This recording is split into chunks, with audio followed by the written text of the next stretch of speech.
The bath game. America में रहने वाली 14 साल की लारा के विंटर हॉलिडेज चल रहे थे, जिसमें वो रोज देर रात तक जागती थी। रात को टाइम पास करने के लिए वो रोज नए नए ऑनलाइन गेम्स ढूंढती थी और उन्हें रात भर खेला करती थी। एक रात ऐसे ही गेम ढूंढते ढूंढते उसे एक हॉरर गेम के बारे में पता चला, जिसका नाम था द बाथ गेम। उसने इस गेम के बारे में कभी नहीं सुना था और इसलिए वो इस गेम के बारे में बहुत एक्साइटेड हो गई। उस गेम के रूल्स बोल्ड लेटर्स में लिखे थे और उसके नीचे ये भी लिखा था कि एक गेम खत्म किए बिना अगर कोई प्लेयर छोड़ देता है तो उसे दारुमा सान नाम की एक बुरी आत्मा जिंदगी भर हॉन्ट करती रहेगी। लारा ने अपने मम्मी पापा के सोने का वेट किया और उनके सोते ही अपने रूम की खिड़की और दरवाजा लॉक कर लिया। गेम के फर्स्ट स्टेप के अकॉर्डिंग उसने अपने कपड़े उतारे और वॉशरूम में जाकर अपने बाथ टब को भरने लगी। उसने सारी लाइट्स बंद कर दी और अपनी आंखें बंद करके टैप की तरफ मुंह करके बाथ टब के अंदर बैठ गई। गेम का दूसरा स्टेप था कि एक जापानीज मंत्र को बार बार रिपीट करते हुए अपने बाल धोना, और लारा वही करने लगी। उस मंत्र को बोलते बोलते उसने अपने बाल धोना खत्म कर लिया और उसे वहां बंद आंखों में ना तो कोई आवाज सुनाई दी और ना ही बाथरूम में किसी की प्रेजेंस फील हुई। लारा ने द बाथ गेम को बकवास समझा और वो अपनी आंखें खोलने ही वाली थी कि तभी उसे बाथरूम में किसी के चलने की आवाज आई। वो आवाज एकदम तेज हो गई।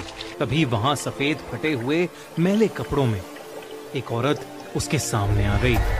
वो एकदम से बाथटब के अंदर गिर गई, जिसकी वजह से उसकी दाईं तरफ की आंख एक जंक लगे हुए टैप पर लगकर बाहर निकल आई और लटकने लगी। उसकी आंख से ढेर सारा खून निकलने लगा और वो पूरे बाथटब में फैल गया। लारा इन आवाजों से सहम सी गई।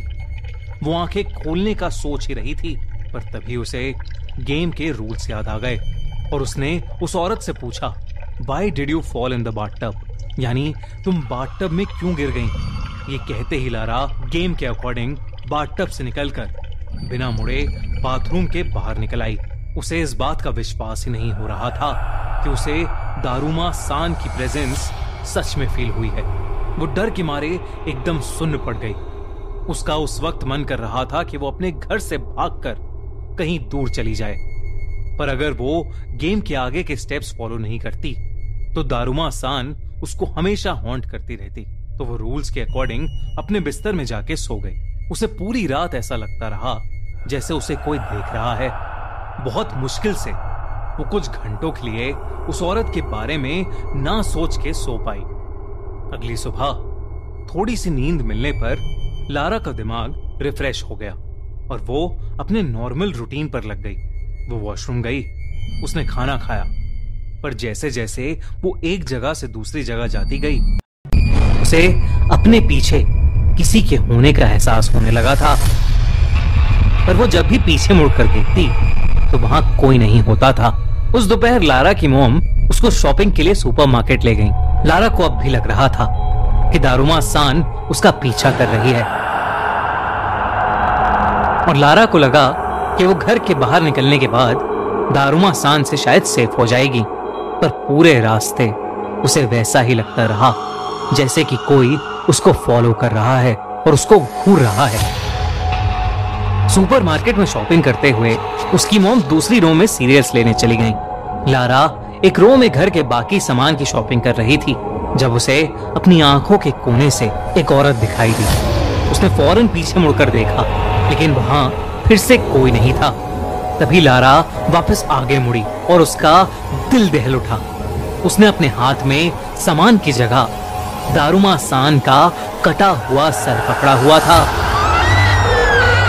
वो अचानक चिल्ला पड़ी और तभी उसकी मॉम ने उसे बिलिंग काउंटर पर आने के लिए आवाज लगाई। लारा ने जब फिर से देखा तो सब नॉर्मल था।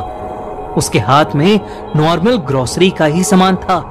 लारा बहुत घबरा चुकी थी, लेकिन उसने अपना मन शांत किया और बिलिंग काउंटर पर चली गई। बिलिंग के वक्त उसकी मॉम पेमेंट कर रही थी और लारा अपनी मॉम को सामान दे रही थी। तभी उसे कोने में खड़ी वही औरत दारुमा सान दिखाई दी। उसकी एक आंख की जगह अब एक छेद था। इससे पहले लारा कुछ कर पाती, वो औरत उसके बहुत ज्यादा करीब आ गई। तभी लारा को गेम का एक रूल याद आया और उसने तोरामे ये शब्द चिल्लाया और सुपरमार्केट के बाहर भाग गई। उसकी मॉम बिलिंग छोड़कर उसके पीछे भागी और लारा से उसके ऐसे बिहेवियर की वजह पूछने लगी। पर लारा, जो अब डर के मारे कांप रही थी, अपनी मॉम को कोई जवाब ही नहीं दे पाई। उसकी मॉम ने उसे जल्दी से गाड़ी में बिठाया और उसे घर ले गई। पर वापस जाते हुए पूरे रास्ते लारा को दारुमा सान उनकी गाड़ी का पीछा करती हुई दिखती रही। लारा की घबराहट और बढ़ती गई, क्योंकि जैसे जैसे उसकी मॉम गाड़ी की स्पीड बढ़ाती, दारुमा सान उतनी ही तेजी से उसके पास आने लगती। वो लोग जैसे ही घर पहुंचे, वैसे ही रोती हुई लारा चिल्लाने लगी, तोरामे तोरामे, और वो गाड़ी से भागकर घर के अंदर चली गई। लारा को अब डर के मारे फीवर चढ़ने लगा था और वो पूरे घर में दारुमा सान से बचते हुए तोरामे तोरामे चिल्लाकर अलग अलग कमरे में जाकर छुपने लगी। जो एक हॉरर गेम की तरह स्टार्ट हुआ था, अब वो लारा के लिए उसकी जिंदगी का सबसे डरावना एक्सपीरियंस बन गया था। लारा ने डिसाइड किया कि अब वो दारुमा सान को फेस करने के लिए आखिरी स्टेप के हिसाब से काटे बोलकर एक एक्शन करेगी, जिससे ये गेम एंड हो जाएगी। लेकिन अब लारा जब भी दारुमा सान को फेस करके काटे बोलने के लिए मुड़ती, तो दारुमा सान वहां से गायब हो जाती। लारा का सर अब डर से फटने लगा था और उसके पेरेंट्स से उसका यह पागलपन नहीं देखा जा रहा था।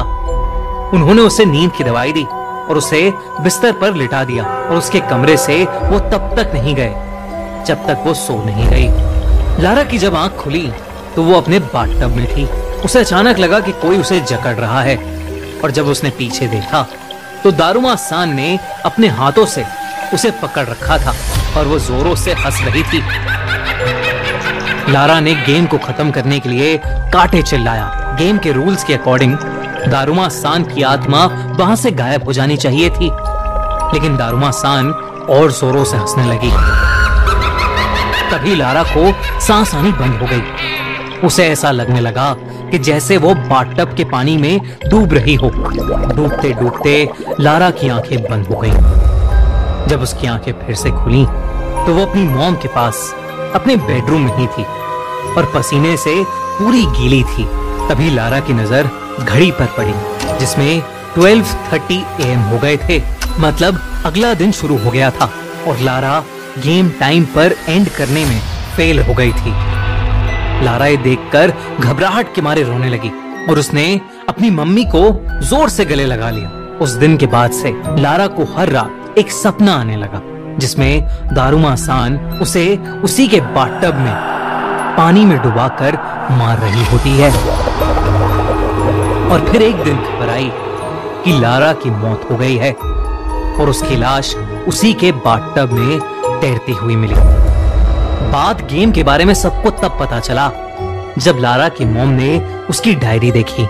लारा ने उसमें सब कुछ लिखा हुआ था। क्या आप ऐसे किसी गेम को खेलना चाहेंगे? हमें कमेंट्स में